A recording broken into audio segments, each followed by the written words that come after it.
Hey everybody, it's Ron from Pick Dawgz. This is Ron's Rundown. We're going to go over the MLB games scheduled for Tuesday, June 11th, 2024. If you like what you see, make sure to give this video a big thumbs up and subscribe to our channel. Don't forget to put your baseball picks in the comments section below. And if you're looking for my best bets, including my daily rundown best bet in the MLB, you can find those at the premium picks tab at pickdawgz.com. There's also a link in the description. Alrighty, here we go. Here are the games for Tuesday, Major League Baseball. First up, we see the Atlanta Braves taking on the Baltimore Orioles. Max Fried for Atlanta, no official starter for Baltimore.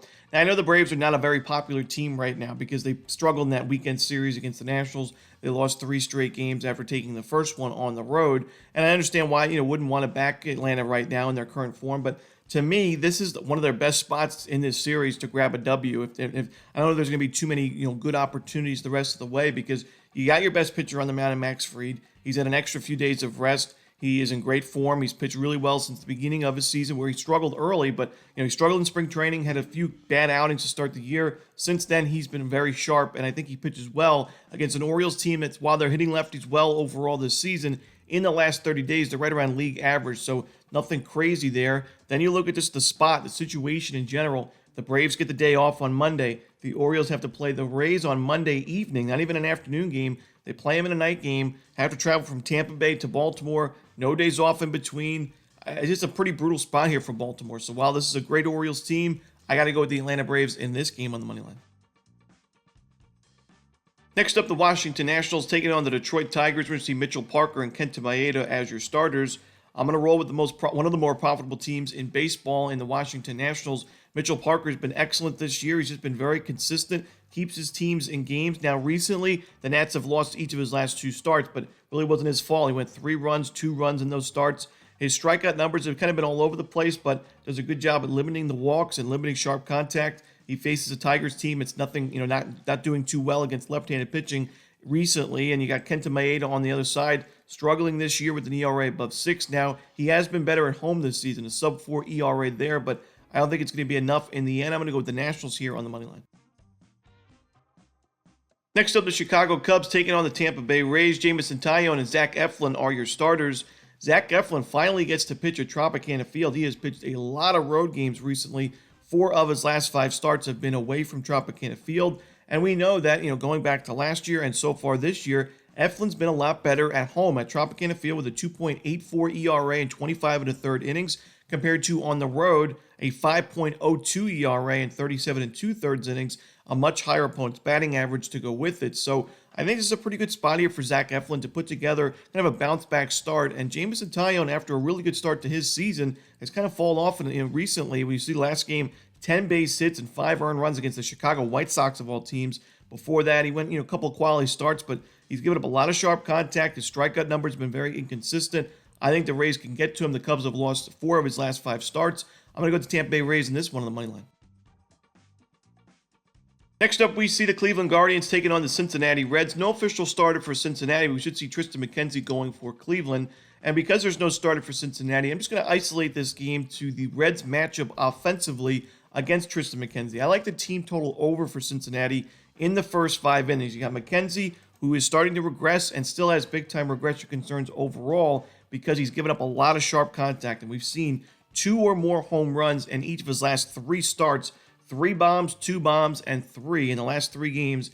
Now you're pitching at Great American Ballpark, one of the more hitter-friendly parks in baseball. You're facing a Reds team that is very hot and cold, but right now they are hot. They lost that final game in that series against the Cubs, but they have won a ton of games recently, right around 500 now on the season. They play pretty well at Great American. I like their chances to at least get on the board early in this game. Now, the Guardians have a nice bullpen, and I think if this is a close game late, they'll have an advantage there, so that's why I'm not taking the Reds on the money line. We'll see who their official starter is. I still think Cincinnati has a great chance to win this game outright, but we'll wait and see who the starter is. I'm just going to isolate this one to the Reds team total over in the first 5 innings.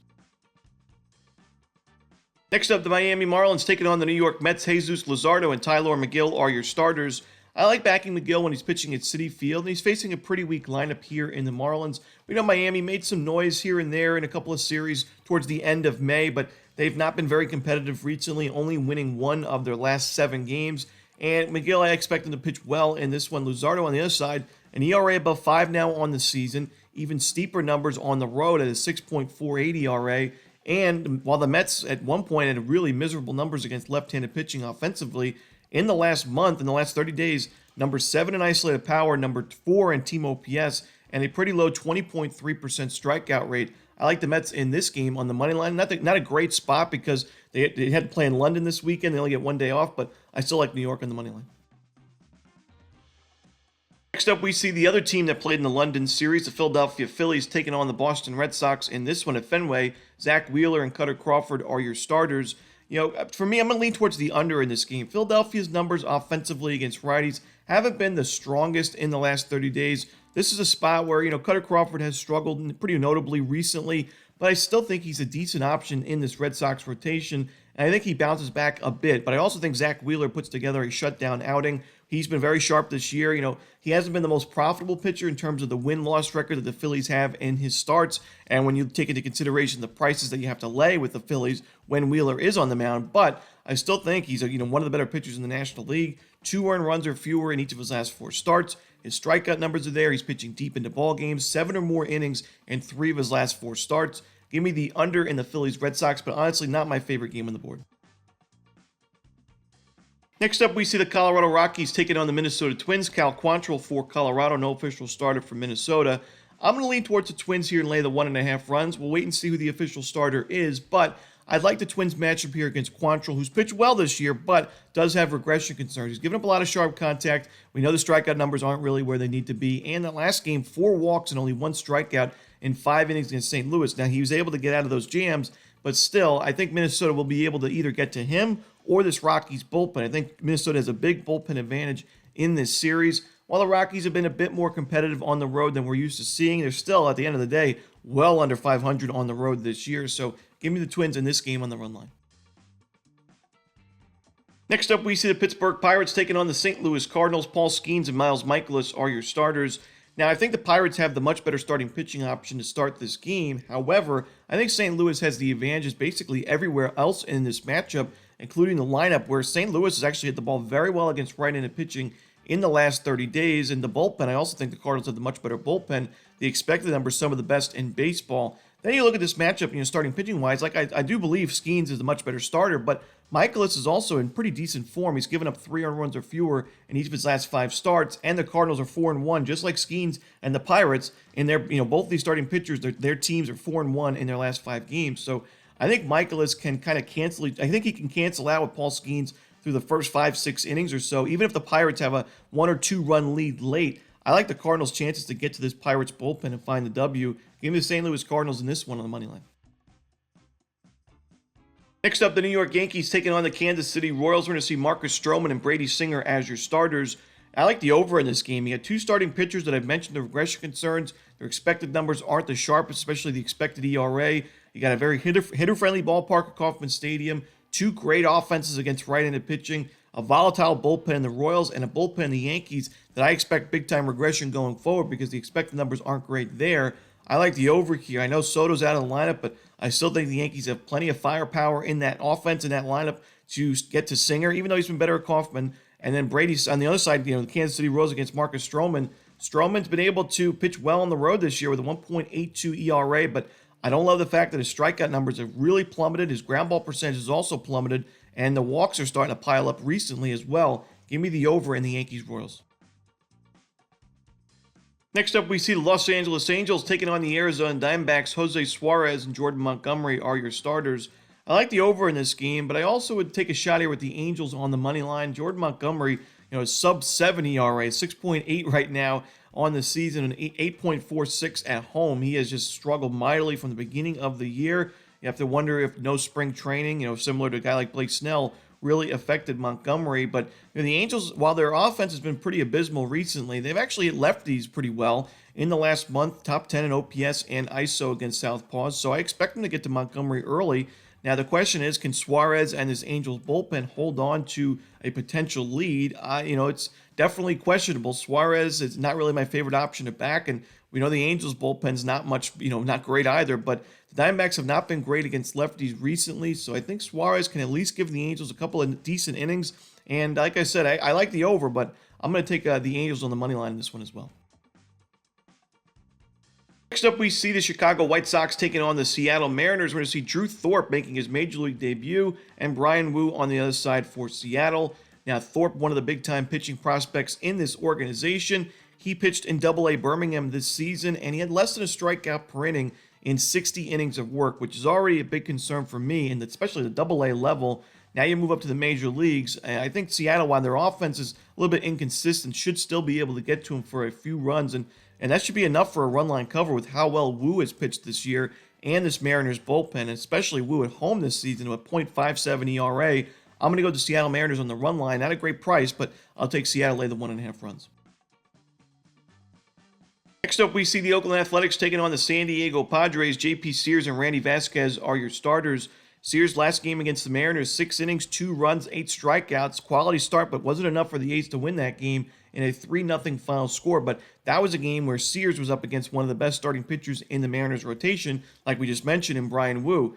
Now, Sears is up against Randy Vasquez, who has struggled mightily this year with an ERA above 5 at 5.4. Now, Vasquez pitched pretty well in that last game against the Diamondbacks. It was a quality start through 6 2/3, but still gave up 2 more home runs, and the home run balls hurt him recently, giving up at least 1 in 4 of his last 5. To me, this is the best spot for the A's to grab a win in this series. You got the Padres struggling against lefties, Sears in great form, you're facing Vasquez. I like the Oakland A's plus the 1.5 runs in this one. Next up, we see the Houston Astros taking on the San Francisco Giants. Ronel Blanco and Jordan Hicks are the projected starters.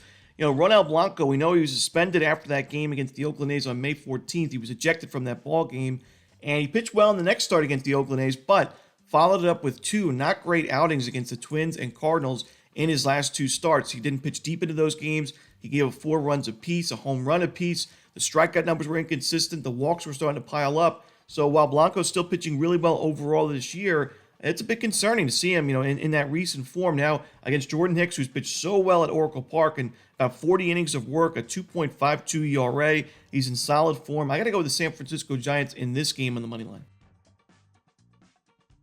Next up, we see the Texas Rangers taking on the Los Angeles Dodgers. Dane Dunning and James Paxton are your starters.